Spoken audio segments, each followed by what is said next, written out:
Okay, I've spent some time this evening putting my altar together, so I just wanted to shoot a little video about what's on it and what I've done and why. First of all, that used to be my altar, which is tiny, and it didn't really have room for anything, and it just wasn't working out. So I decided to risk the cats getting feisty and moved it over here, which used to be my computer table. It's right by this nice big window. It's surrounded by all this wood paneling, which I'll try not to burn down, but I do think that'll be an enhancement. And let's see what I've got on here. So this cloth, I really liked how vibrant, and I love bright colors. I love all of those things. I'm a Leo. Of course, I love the richness of the burgundy. Let me just get a little bit more light. It's actually a sheet, but I don't use flat sheets. So I realized that that pretty burgundy purple color would be really perfect for an altar cloth. And it happens to fit just exactly right. I put crystals in the 8 directions. 1, 2, 3, 4, 5, 6, 7. Yes. So this wall is facing to the west. So that's the northwest. That's the north, northeast, east, southeast, south. That's my carnelian palm stone. I thought appropriate for the south. Southwest. There we go.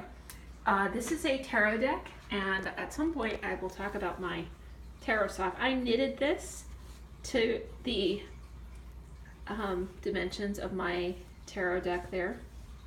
And that's something that I'm considering doing more of and maybe putting up on Etsy or something like that. That's my incense. I like, this is Golden Pavilion. This is Shiido. This is my favorite incense. I find that a lot of incenses are kind of too intense for me, but Shiido has a really nice, it's like not overwhelming scent. It tells you what the ingredients are. In this case, cinnamon, sandalwood, clove, patchouli, benzoin, and spices. It's all natural. It doesn't have any artificial oils or anything in it. The other one is called Eternal Treasure, and it's sandalwood, cloves, cinnamon, and spices. They're beautiful. These 2 candles, this pink one and this purple one, are Reiki charged candles. I got them at another time for different reasons at the time, but I liked these little candle holders that I found at Pier 1 because they have some oranges and some warm colors like that in there, and since they are Reiki charged candles, I've never lit them, but I like to keep them on my altar. I think one of them is like healing and the other one is like joy, and so, you know, nice things. But here, this is kind of the central piece of the altar. This is a representation of the earth, sea, and sky, which are the 3 primary elements for druids. So I've got some little shells here to represent the sea. I've got some rocks to represent the earth, and I've got just a couple of feathers I may add to that to represent the sky. And in the center is spirit. This is a piece of carnival glass that I got because it functions as like a Unitarian Universalist chalice, but it also functions as a nice centerpiece for the earth, sea, sky in the middle there. And it's got a print of grape vines and grape leaves on it. And it's a nice orange color. Like I said, I'm a Leo. I like warm colors. I like bright colors. I like purple and red and orange and yellow.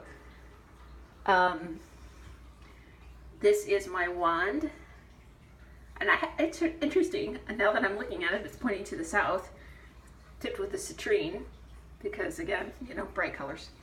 There's my incense burner. This is my pendulum, that's Mookite jasper. This is my, I knitted this as well. This is my little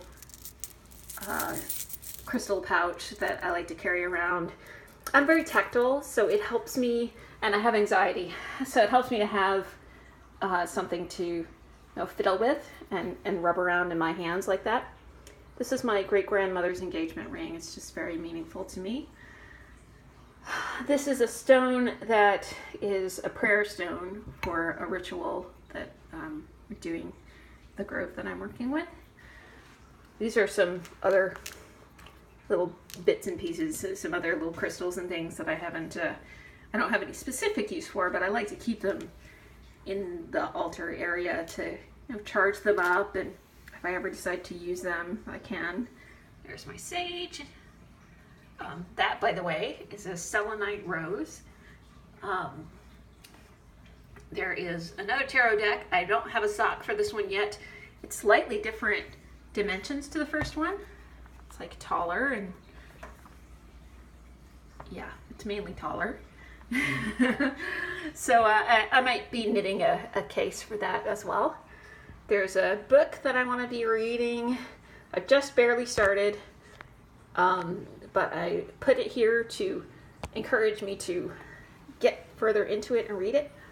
This is my my magical journal, magical druidry journal.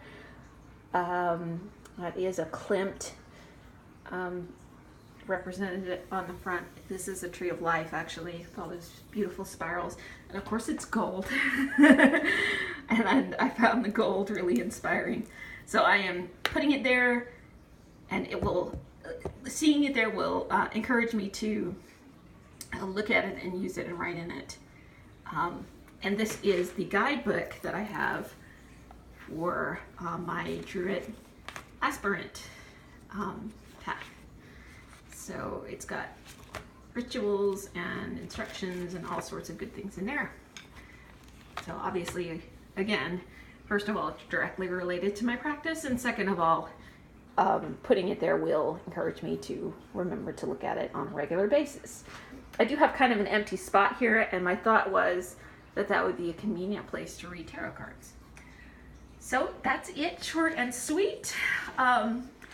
This is the chair that I will likely be sitting in. I happen to actually just have this. This is an empty pillowcase. So I'm gonna stuff that with some polyfill, oops. Which of course I have a bag of polyfill sitting around, because once you buy a bag of polyfill, you have polyfill for the rest of your life. So I will stuff that, and then I will have a more comfortable place to sit while I'm at the altar. So that's it. Thanks for joining me. Bye.